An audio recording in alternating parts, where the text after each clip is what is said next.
好，OK，大家好，欢迎来到声音野摄影教室，我是顾宇。好的，之前都给大家讲了一些后期课程，连续持续了1年，做了有50-60节课。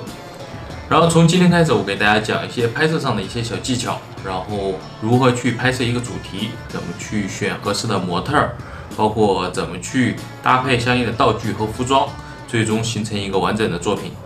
好，之前在摄影网上看到一组照片，非常不错，是一个俄罗斯的一个摄影师拍摄了一组芭蕾舞的一个作品，非常漂亮。这些照片是不是看起来特别棒？好，其实从专业角度来说，你只要仔细去分析，其实没有那么难。我们只需要做一些相应的准备，也可以拍出这样的作品。首先，我们拍摄人像摄影需要一个模特儿，像类似于这样芭蕾舞的一些作品，需要模特的自身素质会比较高。首先，他要会芭蕾舞或者瑜伽等等一些可以做出一些高难度动作，同时身材和面容都还不错。顾宇今天就找了一个瑜伽教练，然后给他进行化妆、造型，然后进行拍摄。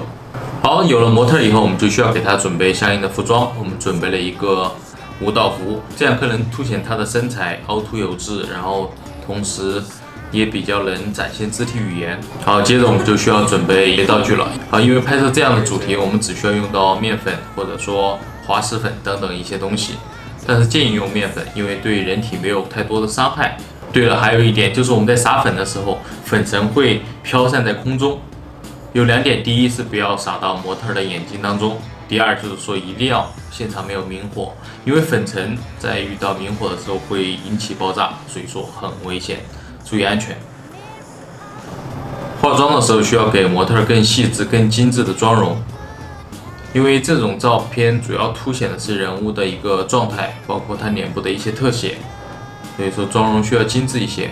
灯光。因为拍摄这样的动感照片，我们需要把快门速度打到1/400秒以上，可能还需要连拍，所以说我们选择了常亮灯或者高速闪光灯，这2种方式都是可以去进行选择的。这2种灯光我们都是用了同样的打光方法，都是用了侧逆光。常亮灯的话，我们会加一个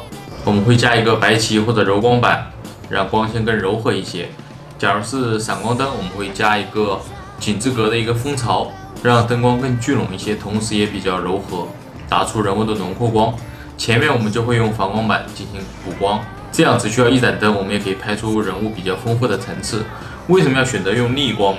逆光的话更能凸显我们粉尘的一些质感，然后颗粒感，然后最终出来的效果也会非常不错。好的，其实拍摄这样的照片，我们除了人物、妆发、道具、灯光以外，还有一个就是很重要的，就是你有一个非常好的搭档，能帮你去进行撒粉。撒粉其实看似很简单，撒到人物的身上，因为我们也经过了很多次尝试，都需要从不同的角度、不同的力度，然后根据他的动作撒到不同的地方，才能达到我们想要的一些效果。其实是一个非常麻烦的过程，但是也非常好玩，所以说同学们有机会一定要去尝试，没有想象中的那么困难。拍摄这样凸显人物的一些造型，我们会选择黑色的背景，因为我们没有主光源打到背景上，所以说背景会压得比较黑，或者是中灰的一个效果，这样能凸显粉尘和人物的一个关系。在我们正式开始拍摄的时候，一定要跟模特进行长时间的沟通，包括我们在拍摄1-2天前，要让他知道我们拍摄的是什么风格、什么效果，让他心里了解清楚。刚开始拍摄的时候，我们需要跟模特去进行拍摄和观看，反复的去磨合，然后这样他也知道出来的是什么效果，他有没有哪里没有做好。这样反复几次以后，他就会更加自信，然后我们就可以拍出一些非常棒的作品。在我们使用高速闪光灯的时候，一般会选择3到5张的连拍，这样才能去抓住粉尘不同形态，因为粉尘运动的轨迹会很快，我们这样的连拍才能抓住不同的运动轨迹，然后最终选择一张最棒的动作和最棒的粉尘效果，才能达到我们最后的一个要求。然后相机参数没有具体的一些要求，主要我建议是1/400秒以上，然后同时光圈和感光，然后根据你灯光的指数和现场的环境去进行设置。首先要保证人物的一个曝光正常。好的，接下来看一下我们现场拍摄的一个小花絮。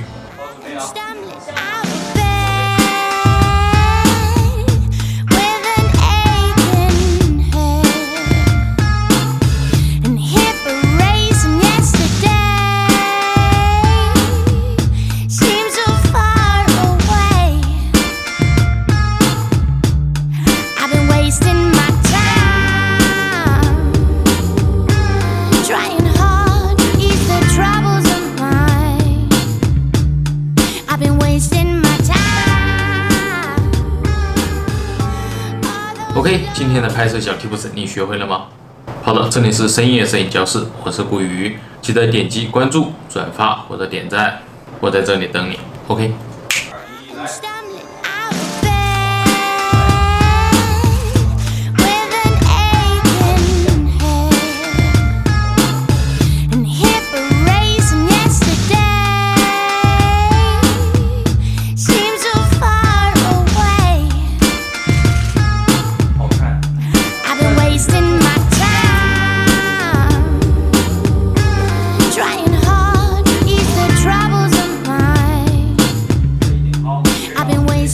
在微信公众号里面搜索深夜摄影教室，